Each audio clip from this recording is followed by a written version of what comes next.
பெரியோர்களே, தாய்மார்களே, நண்பா, நண்பீஸ், உங்களுக்காக தமிழக வெற்றி கழகத்தின் வெற்றி தலைவரே, தர்மத்தாயின் தவ புதல்வரே, வருக வருக, தலைமை உரை தருக.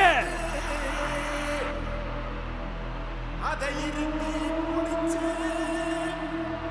ஒரு வரலாறு எழுது.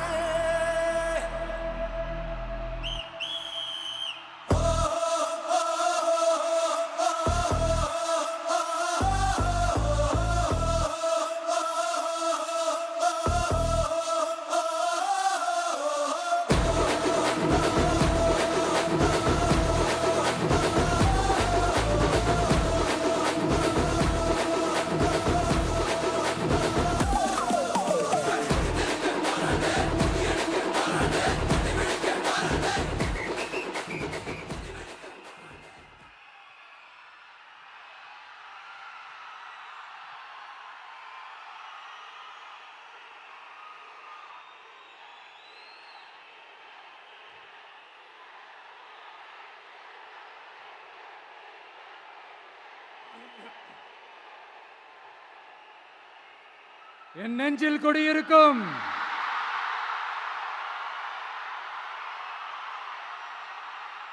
உங்கள் அனைவருக்கும் என்னுடைய வணக்கம். வணக்கம் வணக்கம் வணக்கம் வணக்கம்.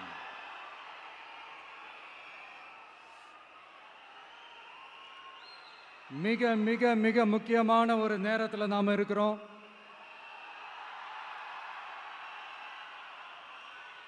திமுக ஆட்சியை வீட்டுக்கு அனுப்ப போற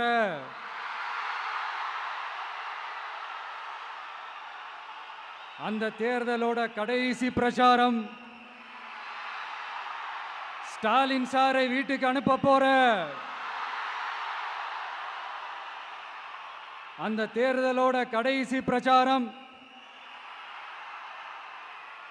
இப்படிப்பட்ட ஒரு ஆட்சியை, அதாவது மக்களை சுத்தமா கண்டுக்காத இப்படிப்பட்ட ஒரு ஆட்சியை, இப்படிப்பட்ட ஒரு தலைவரை வீட்டுக்கு அனுப்ப போற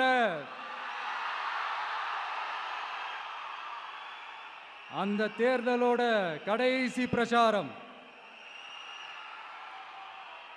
ஆமா, பின்ன இப்படிப்பட்டவங்களை வீட்டுக்கு அனுப்பாம பின்ன என்ன கோட்டைக்கு அனுப்புவாங்க? எத்தனை எத்தனை பொய்யான வாக்குறுதிகள், பொய்யா சொல்லி மக்களை ஏமாத்திக்கிட்டு அவரோட லைஃபை மட்டும் நல்லா உயர்த்திக்கிட்டாரு. ஆனால் மக்களோட லைஃபை அவர் எப்படி உயர்த்தினார் தெரியுமா? வீட்டு வரியை உயர்த்திட்டாரு, தண்ணி வரியை உயர்த்திட்டாரு, தொழில் வரியை உயர்த்திட்டாரு, விலைவாசியை உயர்த்திட்டாரு, குப்பைக்கு கூட வரி போட்டாரு. இப்படி மக்களோட கஷ்டங்களை மட்டுமே அவர் உயர்த்தி வச்சிருக்கிறார். இன்னும் ஒரு படி மேலே போய், இன்னும் பல படி மேலே போய், தமிழ்நாட்டில் இதுவரைக்கும் எந்த கவர்மெண்ட்டுமே வாங்காத அளவுக்கு கடன், அவ்வளவு கடனை வாங்கி வச்சுக்கிட்டு அந்த கடன் சுமையும் உயர்த்தி வச்சிருக்கிறார். எவ்வளோ? 5-6 லட்சம் கோடி. இத்தனை லட்சம் கோடியை வாங்கிக்கிட்டு எத்தனை பிரச்சனைகளை சால்வ் பண்ணியிருக்கலாம். அட்லீஸ்ட் நம்ம இளைஞர்களோட அந்த கல்வி கடன் அதை ரத்து செஞ்சிருக்கலாம். சரி, இப்போ நம்ம விக்கிரவாண்டி மாநாட்டுக்கு போவோம். அந்த மாநாட்டில் நான் என்ன சொன்னேன்? நம்மளுடைய அரசியல் எதிரி யாரு? திமுக. நம்மளுடைய கொள்கை எதிரி யாரு? பாஜக. அன்னையிலேருந்து இன்னி வரைக்கும் அந்த ஸ்டாண்டில் ஏதாவது மாறணுமா? இல்லையே. இந்து, முஸ்லீம், கிறிஸ்தவர்கள் எல்லாம் அவங்கவுங்க வழிபாட்டு முறையிலையும் வாழ்க்கை முறையிலையும் மட்டும்தான். ஆனால் தமிழ்நாடுன்னு வந்துட்டா, ஒற்றுமையை காட்டணும்னு வந்துட்டா, நம்ம கிட்ட யாரும் வாலாட்டவே முடியாது, நம்மளோட நல்லிணக்கத்தை யாரும் நாசம் பண்ணவே முடியாது. சொன்னமா இல்லையா? அன்னிலிருந்து இன்னி வரைக்கும் அந்த ஸ்டாண்ட்ல ஏதாவது மாறணுமா? 1 இன்ச்சு கூட மாறலையே.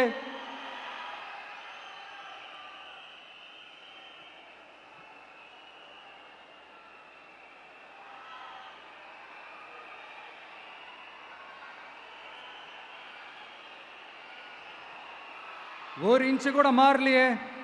மதச்சார்பற்ற சமூக நீதி கொள்கை தானே நம்மளுடைய கொள்கை. அதுலேருந்து மாறவே போறதில்லை. 100% நீங்க உங்க விஜயை இந்த விஷயத்துல நீங்க நம்பலாம். இந்து முஸ்லிம் கிறிஸ்தவர்களுக்கான ஆளா தான் இந்த விஜய் எப்பவுமே இருப்பான். எம்மதமும் நம் மதம் அப்படின்ற அந்த ஒரிஜினல் முகம் தான் இந்த விஜயினுடைய முகம். இன்னொன்னு என்ன சொன்னோம்?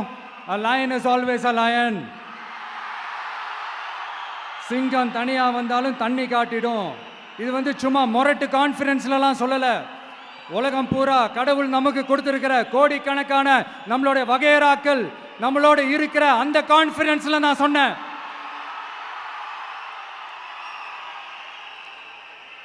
அதனால இந்த விஜய் ஒன்று சொன்னானா அதுல இருந்து மாறவே மாட்டான். சும்மா இந்த ஸ்டாலின் சார் மாதிரி எல்லாம் கிடையாது.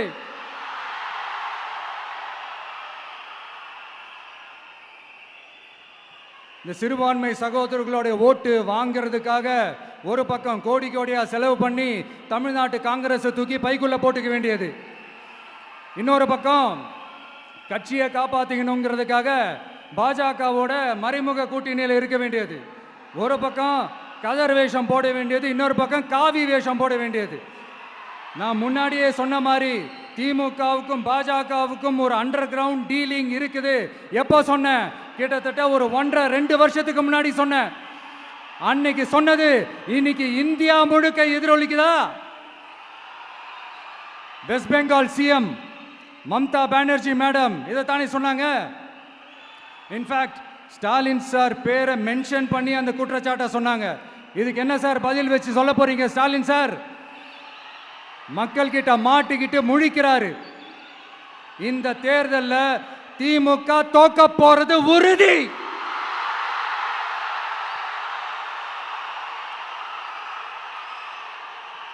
தோத்துட்டு அந்த ஆஃப்டர் எலெக்ஷன்ஸ் அந்த எஃபெக்ட் என்னவா இருக்கும்னு இப்பவே சொல்றேன். கட்சியை காப்பாத்திக்கணும்ல, ஏகப்பட்ட கேஸ்லாம் இருக்குதுல்ல, லஞ்ச கேஸு, ஊழல் கேஸு, திருட்டு கேஸு, அவங்க குடும்பத்து மேல மினிஸ்டர்ஸ் மேல எல்லாத்தையும் காப்பாத்திக்கணும்ல. போய் மோடி அவர்கள் காலையும் அமித்ஷா அவர்கள் காலையும் திமுக விழுதா இல்லையான்னு பாருங்க.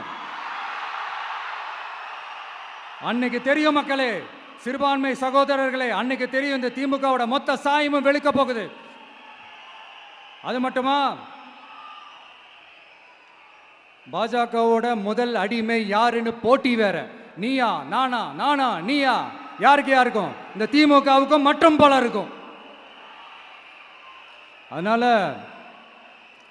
சிறுபான்மை சகோதரர்களோட இந்த விஜய் கூடவே நிப்பான் நிப்பான் நிப்பான். அதுல எந்த மாற்று கருத்துமே கிடையாது.